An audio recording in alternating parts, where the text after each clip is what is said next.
Pemirsa, pelaku kekerasan seksual pertama di Indonesia yang akan menerima hukuman kebiri kimia adalah Aris, pemuda asal Mojokerto, Jawa Timur. Aris divonis bersalah karena melakukan kejahatan seksual terhadap 9 anak oleh Majelis Hakim PN Mojokerto.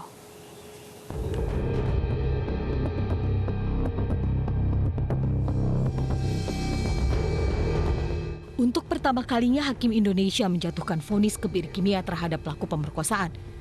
Vonis kebiri kimia ini diberikan kepada Aris, seorang pemuda asal Mojokerto, Jawa Timur. Aris yang berprofesi sebagai tukang las terbukti bersalah melakukan kekerasan seksual terhadap 9 anak sejak tahun 2015. Selain hukuman kebiri kimia, Aris juga menjalani hukuman kurungan 12 tahun penjara dan denda 100 juta rupiah subsidiar 6 bulan kurungan. Sejak 3 Desember lalu, terpidana kebiri kimia ini dipindah ke Lapas Porong Sidoarjo. Pemindahan dilakukan karena Lapas Mojokerto hanya memiliki pengamanan setingkat medium security. Meski sebelumnya ditahan di sel khusus, setelah 3 bulan di dalam lapas, ia ditempatkan di sel tahanan bersama terpidana lainnya. Kini Aris tengah menanti pelaksanaan hukuman kebiri kimia sebagai imbalan atas perbuatannya. Meski demikian, Aris menolak hukuman kebiri kimia karena efeknya yang dianggap permanen. Pada Mei 2016, wacana hukuman kebiri bagi pelaku kejahatan seksual kembali muncul dan menguat setelah kasus pemerkosaan yang dialami Yuyun, siswa SMP di Rejang Lebong, Bengkulu.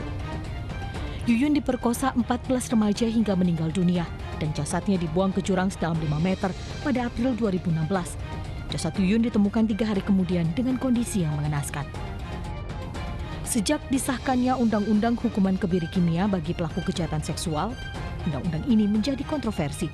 Mulai dari soal kemanusiaan dan pelanggaran terhadap hak asasi manusia, hingga dokter yang menolak menjadi eksekutor kebiri kimia. Tim Liputan iNews melaporkan. PP nomor 70 tahun 2020 yang ditandatangani Presiden Joko Widodo mengatur tentang tata cara pelaksanaan tindakan kebiri kimia. Dan berikut alur pelaksanaan tindakan kebiri kimia bagi terdakwa yang telah divonis.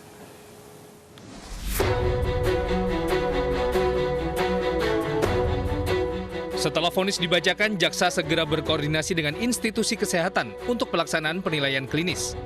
Penilaian klinis dilakukan paling lambat 7 hari setelah pemberitahuan jaksa, dan hasil kesimpulan harus segera diserahkan pada jaksa maksimal 14 hari kerja setelah pemberitahuan awal. Setelah penilaian klinis dilakukan, bagi terpidana yang layak, kebiri kimia akan dijalankan setelah terpidana rampung menjalani hukuman pokok. Pelaksanaan kebiri kimia dilakukan di fasilitas kesehatan yang ditunjuk oleh jaksa dan Kementerian Kesehatan.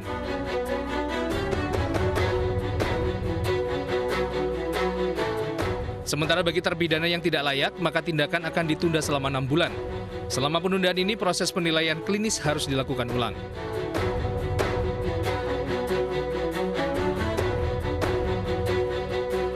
Dan bila ternyata hasil kesimpulan masih menunjukkan terpidana tidak layak dieksekusi hukuman kebiri kimia, maka jaksa akan menyertakan simpulan dan memberitahukan secara tertulis pada pengadilan yang memutus perkara pada tingkat pertama. Tim Liputan iNews melaporkan.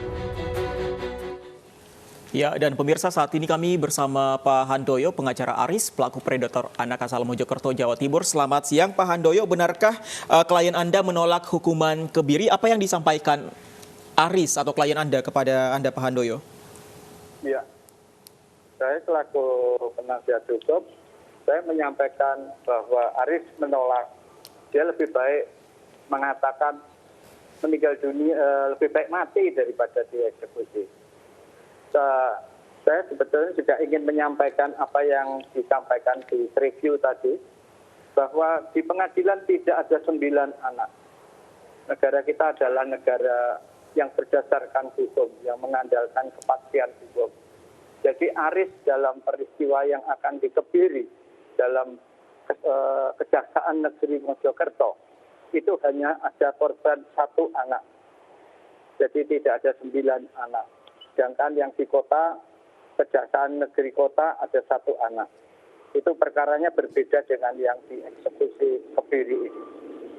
Dan saya selaku penasihat hukum Aris menyatakan bahwa Aris tidak bisa diberlakukan sesuai dengan putusan yang sudah dilakukan oleh Pengadilan Negeri Mojokerto, yang saya anggap prematur karena nyatanya PP-nya juga baru keluar pada bulan Desember 2020, jauh sebelum putusan itu dilakukan.